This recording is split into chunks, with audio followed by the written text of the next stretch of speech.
All right, good afternoon, class. This is John checking in with a fairly unusual screencast. I haven't been doing a whole lot of these thus far this quarter for this class, but I'll be doing that here today.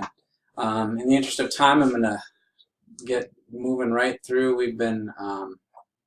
We talked about much of what I have here in class today, and so I'm just going to click through the clear things that we have already made it through. And I have to apologize in advance. I'm having some problems with the slideshow setting here, so I'm not really moving through these one at a time like I normally do in class, but you'll see all the information on the slide right away. Shouldn't be a big deal, but I like to try to avoid that just because there's some distractions there.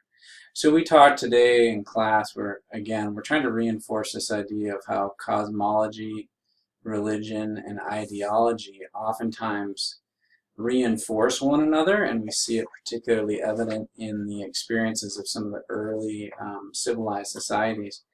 And today our main focus has been on the Vedic tradition and the arrival of the Aryan Indo-European people into the Indian subcontinent, and how the process of their settlement in the Indian subcontinent is both in part an exercise in how they took steps towards adopting more and more features of what historians refer to as civilized society, but also how the cosmology, religion, and ideology of their early experience settling into the Indian subcontinent also had some dramatic consequences for the civilized society that resulted.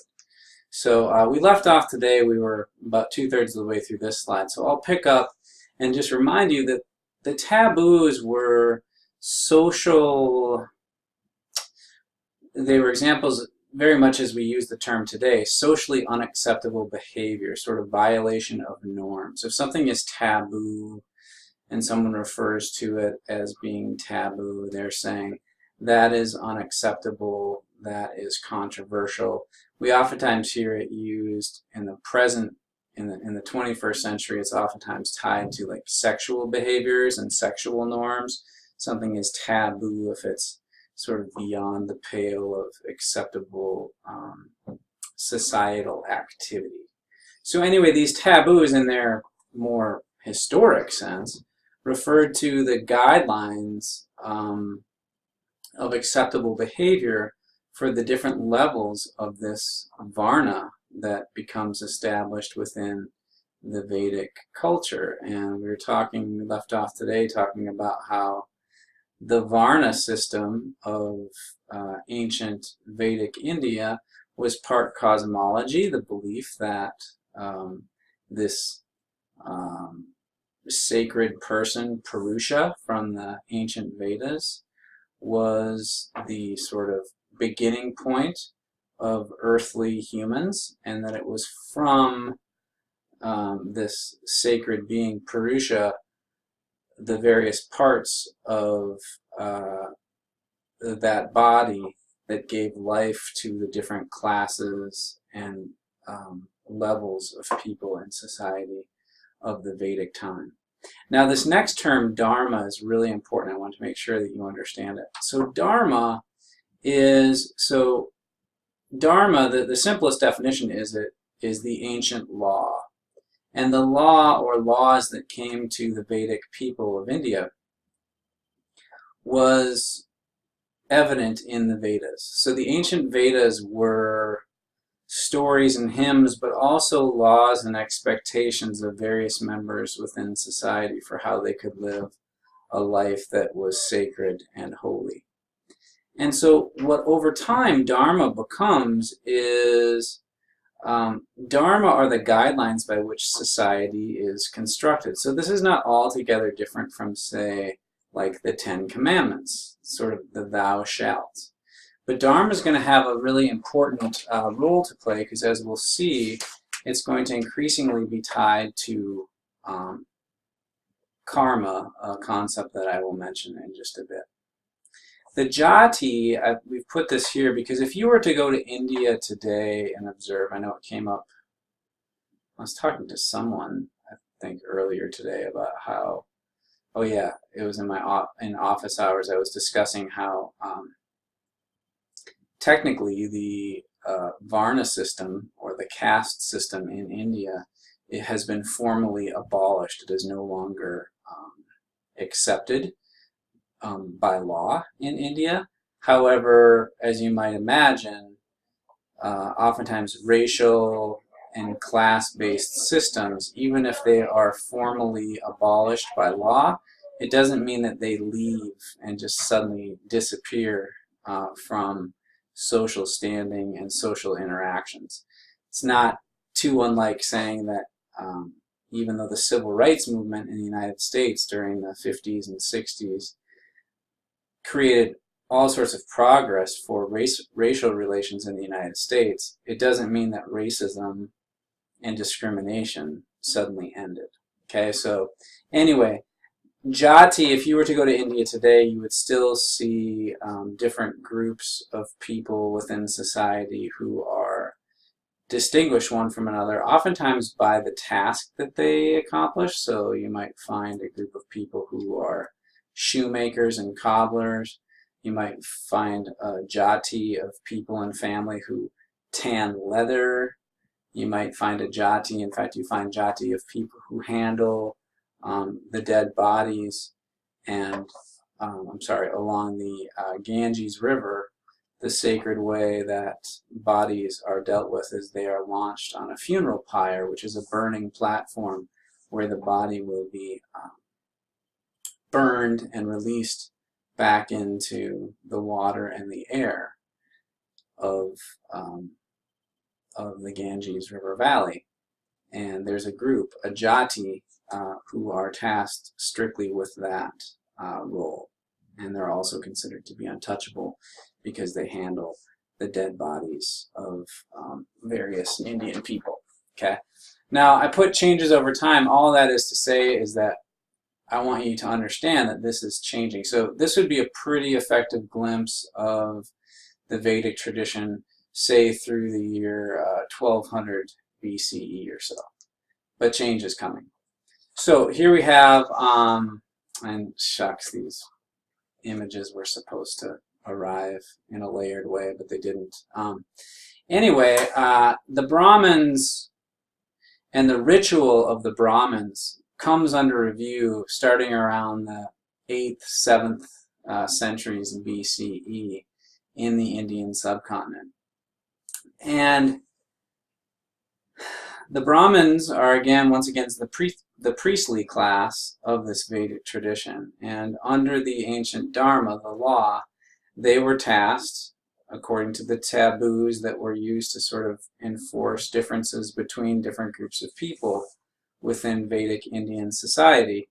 The Brahmins were tasked with running the rituals that sort of kept order and meaning and norms in place. But starting around the 800s BCE, we start to see a change happen, and it's really evident in the Upanishads, which are really the next round of sacred writings in the Vedic Indian tradition. So we started with the Vedas, but now we're to the Upanishads, and the Upanishads are something of a reinterpretation. Again, not altogether unlike the New Testament or the Gospels of the Judeo-Christian tradition, being in some ways a response and continuation of the Old Testament. It's, of course, the New Testament that sort of gives the Christian gospel layer to the Judeo-Christian tradition, which wasn't there prior to the writings following the time of Jesus. Similarly, in the Vedic Indian tradition, the Upanishads are sort of a second wave and sort of a reinterpretation, or at least a reform, of the existing thought up until that time. And so what we start to see are more everyday, personal, existential questions being asked. So by existential, I mean simply the concerns and matters of one's existence. And before, during the the pre-Upanishad period of the Vedic tradition, the Vedas were a very ritual source. They were repeated. They had certain priestly functions and rituals that were to be performed, but it was a very sort of mechanized way of thinking about the world. And so now what we start to see with the Upanishads is what are the steps that individuals can take to sort of adjust their thinking so that they can be good people, and maybe even more so in the course of a single lifetime. And hopefully this will make more sense as we go a little further with our comments. So first off, we have to understand karma. So I introduced to you on the slide before Dharma, which was the ancient laws. Now karma becomes something, well, karma is how well one is living up to the laws of expectations around them. So the sort of classical Vedic tradition was that if you were a kshatriya, a member of the warrior class, and you hoped to sort of improve your standing in terms of the varna and your overall class position with Indian society, you would be, you would work hard and strive to perform to the best of your ability the expectations of the Dharma for your varna. Okay, so again, if I'm a kshatriya, that's my varna standing. And the way I become a really good kshatriya is by following the expectations that are listed in the Dharma, the ancient laws of the Vedas, consistent with allowing me to demonstrate that I am a good kshatriya. And perhaps I should be reincarnated as a Brahmin priest. That would be a graduation. That would be a step up from where I am. The way you do that is through earning karma, and you earn karma by following your proper Dharma. So we have this interesting modern interpretation of karma that suggests that it's either good or bad. The reality is you either have karma or you don't have karma. You have sufficient karma to allow you to reach the next level of the sort of spiritual wheel that you're going around cycle after cycle, I guess I should say, each incarnation of your life. And we'll talk a little bit more about this tomorrow at the beginning of class. But these changes are going to start to put a greater emphasis on how one can change one's standing within the Vedic tradition of Indian society. And you'll see here by the 2nd century BCE, we can start to talk about Hinduism. And Hinduism makes it rather clear here, as it says in the Book of Manu, which is an important Hindu manual or Hindu source.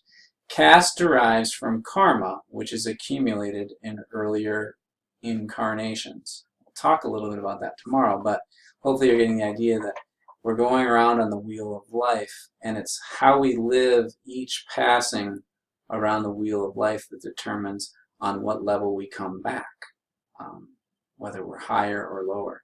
And then it says here, if you free self from longing and desire, you join the cosmic essence, or the eternal truth of Brahman. I think I'll begin tomorrow talking about this, but let me just try to put a final attachment here. So in the epic Hindu literature, and some of you have maybe heard of the Bhagavad Gita, it's a small part of the Mahabharata, which is an epic Hindu poem, essentially very similar to the ancient Vedas. But it features a challenge of Krishna and Arjuna. And you know what I think I'll do? I think I'll stop here because I'm about to run out of time, and we'll just start our time together tomorrow with this slide. All right, thanks everyone.